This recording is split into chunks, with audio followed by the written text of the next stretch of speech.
Hello students, आज हम radius of wides solid state relation में स्टडी करेंगे।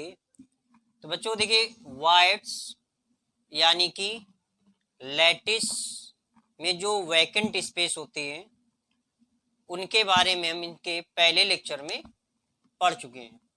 तो अगर वाइड्स के बारे में आप नहीं समझते हैं तो इनके पहले वाले लेक्चर्स को इसे देखने से पहले जरूर देखिए। अब जो वाइड्स होते हैं वो मोस्टली हम लोग 3 टाइप्स के पढ़ते हैं, एक ट्राइगोनल, एक टेट्राहेड्रल और एक ऑक्टाहेड्रल। बट एक सिंपल क्यूबिक में के बॉडी सेंटर पर आपको एक क्यूबिक वाइड भी मिलता है, राइट। तो हम ये रेडियस जो है वो ट्राइगोनल, टेट्राहेड्रल, ऑक्टाहेड्रल और क्यूबिक वाइड यानी 4 टाइप्स की पढ़ेंगे।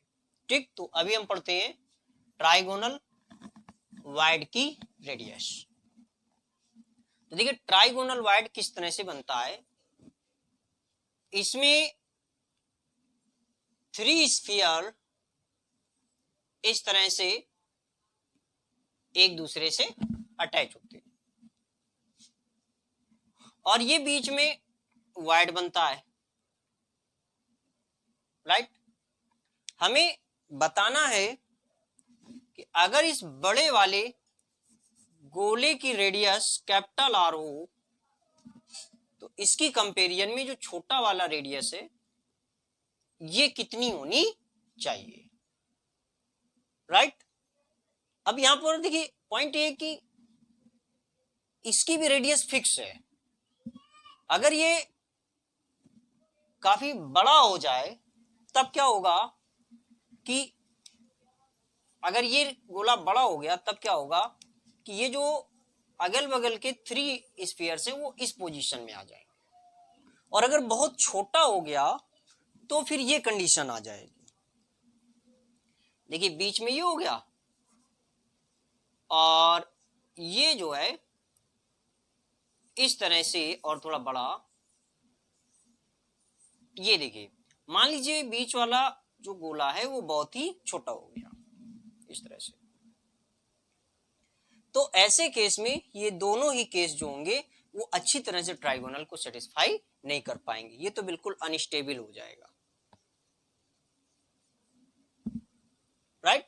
तो इसलिए जो बीच में ट्राइगोनल वाइड बन रहा है उसकी रेडियस इन बड़े वाले स्फीयर्स की रेडियस की कंपैरिजन में कितनी होनी चाहिए कि ना तो ये अरेंजमेंट बने ना ही ये बने, बिल्कुल करेक्ट ये बन जाए। ठीक, तो यही स्टडी करना है अभी हमको। तो हम मान लेते हैं कि ये 3 गोले हैं और इसमें जो बड़ा वाला गोला है इसकी रेडियस कैपिटल आर और जो बीच में वाइड बन रहा है यानी छोटा गोला इसकी रेडियस स्मॉल आर है, राइट। इनके सेंटर पॉइंट ये है, ये इनके सेंटर पॉइंट हो गया और इसका सेंटर पॉइंट ये हो गया, राइट। हमने इसे दिया P, इसे Q और इसे R, राइट। अब देखना जरा, इसको भी हम दे देते हैं कुछ, इसको हम दे देते हैं S, इस पॉइंट को दे देते हैं S। ठीक, अब देखिएगा कि हम इसे थोड़ा अलग बना लेते हैं क्योंकि यहां पर छोटे गोले की वजह से डायग्राम उतना अच्छा समझ में नहीं आएगा। ये अलग बना लिया और ये सेंटर पॉइंट हो गया यानी S। और फिर हमने क्या किया कि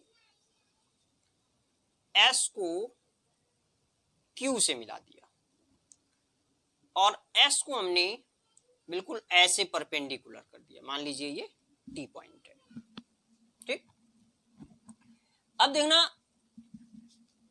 हम यहां पर QS डिस्टेंस को लिखें, QS। तो जो QS होगी वो देखिए क्या है, यहां से लेकर के यहां तक तो कैपिटल आर हो गई और इसके बाद जैसे यहां तक कैपिटल आर हो गई इतनी, और इसके बाद ये वाली डिस्टेंस क्या हो जाएगी स्मॉल आर। तो जो क्यू एस है वो हो जाएगी आर प्लस कैपिटल आर, ठीक। और क्यू टी कितनी हो जाएगी, क्यू टी, टी पॉइंट जो होगा वो इस जगह पर होगा, ये यहां पर। क्यू टी जो होगी ये भी क्या होगी कैपिटल आर होगी, ठीक। तो बस हमें ज्योमेट्री ही थोड़ी समझ लेनी होगी, बाकी बहुत सिंपल केस है। एक बात और समझनी पड़ेगी कि ये एंगल कितना होगा, ये वाला। तो देखिए ये जो ट्रायंगल है ये वाला पी क्यू आर, इसमें अगर क्यू आर को देखें तो 2r होगी, पी आर को देखें तो 2r होगी, पी क्यू को देखें 2r होगी, क्योंकि ये r और ये r, तो r प्लस r 2r हो जाएगी। ऐसे यहां भी r plus r plus r, तीनों कोर जो है वो बिल्कुल सेम है। इसका मतलब ये इक्विलैटरल ट्रायंगल बन रहा है, यानी कि ये एंगल कितना होगा 60 होगा। और जो एस पॉइंट है वो इसके पूरे ट्रायंगल के मिड में होगा, तो जब इसको आप ऐसे मिलाएंगे तो ये एंगल बनेगा 30 डिग्री, राइट, इस तरह से। तो ये जो एंगल है एस क्यू टी ये बनेगा 30 डिग्री, ठीक। अच्छा, जब आप एस को टी से मिला रहे हैं तो ये एंगल होगा 90 डिग्री। अब आपको क्या करना है कि right angle triangle in right angle triangle S T Q, रुक, तो यहां देखिए इसको ले लेंगे हम cos 30, cos 30। तो cos थीटा बराबर आपने पढ़ा होगा बेस अपॉन हाइपोटेनियस। तो जब इस एंगल को हम लेंगे cos 30 तो बेस क्या हो जाएगा क्यू टी और हाइपोटेनियस क्या होगा क्यू एस। तो इस तरह से cos 30 की वैल्यू √3/2 एंड क्यू टी की value capital R and Q S की value R plus capital R, ये बनेगी। अब इसे रिवर्ट कर दीजिए तो 2/√3 R plus R upon R, right. अब 2/√3 में √3 की वैल्यू रखेंगे 1.732 और इसे r upon R plus R upon R ऐसे कर दीजिए। अब बहुत इजीली जब इसका इसमें डिवाइडेशन करेंगे तो आएगा 1.155, ये आएगा is equal to R upon R plus 1 को साइड चेंज करके ले आइए, ये तो ये बनेगा आपका 0.155 is equal to R upon R, या small R is equal to 0.155 capital. इसका मतलब हुआ कि जो ट्राइगोनल वायड है उसकी रेडियस, जो बड़े वाले स्फीयर हैं उनकी रेडियस की 0.155 टाइम्स होनी चाहिए, राइट। ये जो बीच में ट्राइगोनल वायड बन रहा है इसकी रेडियस बड़े वाले स्फीयर की रेडियस से 0.155 टाइम्स होनी चाहिए, राइट बच्चों। तो ये थी ट्राइगोनल वायड की रेडियस। तो बच्चों अब समझेंगे हम रेडियस ऑफ टेट्राहेड्रल वायड। तो टेट्राहेड्रल वायड की पहले में लोकेशन समझनी पड़ेगी किस तरह से होता है। तो देखिएगा हम एक एफसीसी सेल बनाते हैं, एफसीसी सेल,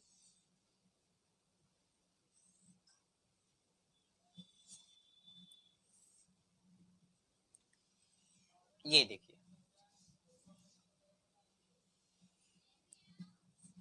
एफसीसी सेल काफी केयरफुली यहाँ पर बनाएंगे, क्योंकि हमें इसे 1/8 पार्ट में डिवाइड करना है, यानी टोटल 8 पार्ट में इसे डिवाइड करना है। तो इसके लिए हम क्या करेंगे कि देखिए, इसको इसके मिड पॉइंट को लेकर के, या पहले ऐसे समझ लेते हैं कि जैसे ये देख रहे हैं आप, ऐसे मिड में मिला दीजिए और इसको भी मिला दीजिए, और फिर इसको ऐसे, ये इस तरह से, ठीक। इसी तरह से यहां पर भी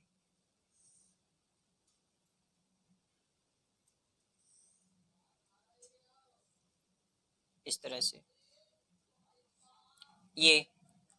अब देखिए क्या करेंगे कि सभी के मिड पार्ट को ले लेंगे। मिड पार्ट को देखिए, जैसे ये है तो इसका मिड पार्ट ये ले लिया, ये इसका मिड पार्ट ये ले लिया, इसका मिड पार्ट ये ले लिया, इसका मिड पार्ट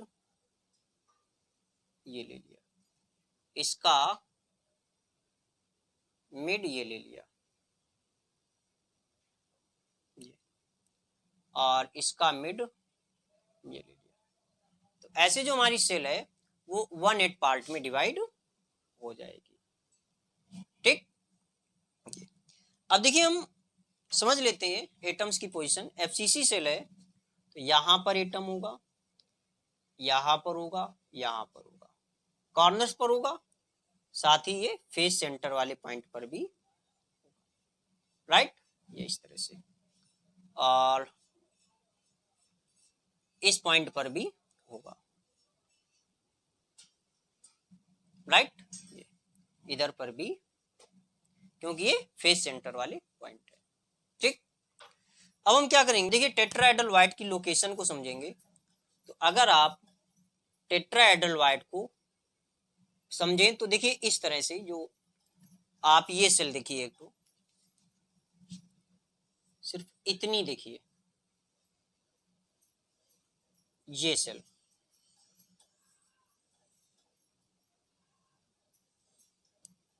ये, ठीक है। इस सेल में देखिए जो टेट्राहेड्रल वाइड होगा, अगर आप इस पॉइंट को इस पॉइंट से मिलाएं, यहां से मिलाएं, तो इसके मिड में होगा, जो टेट्राहेड्रल वाइड है वो यहां पर मिड में होगा, ठीक। तो हम इतनी सेल को अलग बना लेते हैं, जो कि 1/8 पार्ट है।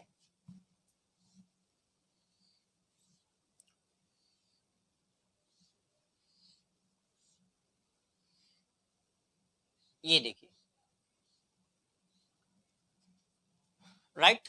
अब ये एटम की पोजीशन है, यहां पर है और यहां पर है। यहां पर हम सपोज कर लेंगे यहां भी एटम है, बट एक्चुअली यहां से देखेंगे तो इस कॉर्नर पर एटम नहीं होगा। हमने क्या किया कि इसको इससे मिलाया, तो जो हमारा टेट्राहेड्रल वाइड होगा वो इस कोर के मिड में हो जाएगा, ठीक। हम इस पॉइंट को ले लेते हैं, इसको इधर से मिला देते हैं, इसको ले लेते हैं ए, इसको बी और इसको सी, राइट। अच्छा, यहां ये भी ध्यान रखेंगे कि ए पॉइंट हमारा ये रहा, बी ये रहा और सी ये रहा। तो जो एटम ए पर है वो इस पूरी सेल के एफसीसी यानी कि फेस सेंटर पर है। तो फेस सेंटर का एटम जो होता है वो कॉर्नर के एटम को टच करता है। तो इस तरह से ए और बी के जो एटम है वो एक दूसरे को टच कर रहे होंगे। तो अगर हम यहां से अकॉर्डिंग टू एटम की पोजीशन, यानी परमाणुओं की पोजीशन के आधार पर चेक करें, देखिए हम इस डायग्राम को हटा दे रहे हैं, समझ लिया ना इसको अच्छी तरह से।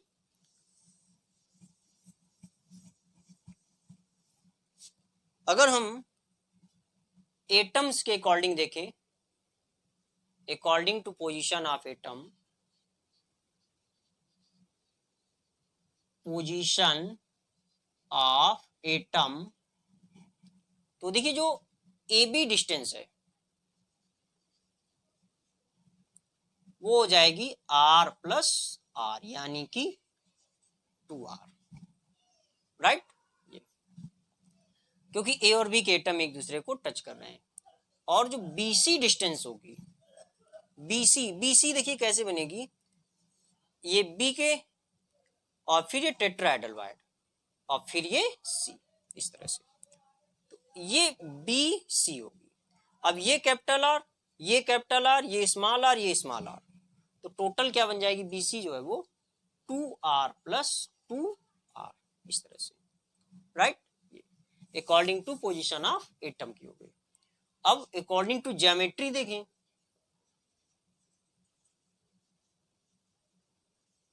ज्योमेट्री देखा जाए तो अगर हम यहां से मान लीजिए ये हमारा डी पॉइंट है, तो ए डी मान लें ए, तो बी डी भी होगा, तब हम ए डी भी एक राइट एंगल ट्रायंगल होगा। यहां पर पाइथागोरस थ्योरम लगा करके ए बी अगर कैलकुलेट करें तो आएगा √2a, और बी सी जो है वो इस क्यूब का डायगोनल होगा, और क्यूब का डायगोनल जो होता है वो √3a होता है, राइट, इस तरह से। तो ये हमारा अकॉर्डिंग टू ज्योमेट्री हो जाएगा। अब हम क्या करें, अब हम BC अपॉन AB कैलकुलेट करते हैं, BC अपॉन AB। तो BC कितना है, √3a, AB कितना है, √2a, राइट। और BC अकॉर्डिंग टू पोजीशन कितना आया था, 2r plus 2r upon AB कितना था, 2r। यहां पर a से कैंसिल हो जाएगा, √3 अपॉन √2, राइट, यानी 1.732 अपॉन 1.414, ऐसे। अब यहां से 2 कॉमन लेकर के काट देंगे, बनेगा r plus r upon r, इस तरह से, इज इक्वल टू, इसका डिवाइडेशन करेंगे तो आएगा 1.225। अब आगे समझते हैं इसको, r upon r plus r upon capital R लिख सकते हैं, 1.225, 1 plus r upon r is equal to 1.225। तो r upon r is equal to, ये 1 उस तरफ जाएगा, यानी 0.225 आ जाएगा। तो r इज इक्वल टू क्या हो जाएगा, 0.225 इंटू कैपिटल, यानी कि जो टेट्राहेड्रल वाइड की रेडियस होगी वो स्फीयर की रेडियस की 0.225 टाइम्स होगी, राइट बच्चों। तो ये होती है टेट्राहेड्रल वाइड की रेडियस, ठीक। तो हम अगले लेक्चर में देखेंगे ऑक्टाहेड्रल वाइड की रेडियस और क्यूबिक वाइड की रेडियस, राइट बच्चों। तो हमारा लेक्चर अगर अच्छा लगा हो तो हमारे चैनल को अगर सब्सक्राइब ना किया हो तो सब्सक्राइब कर दीजिए, और हमारे वीडियो को लाइक कीजिए, शेयर कीजिए। Thanks for watching.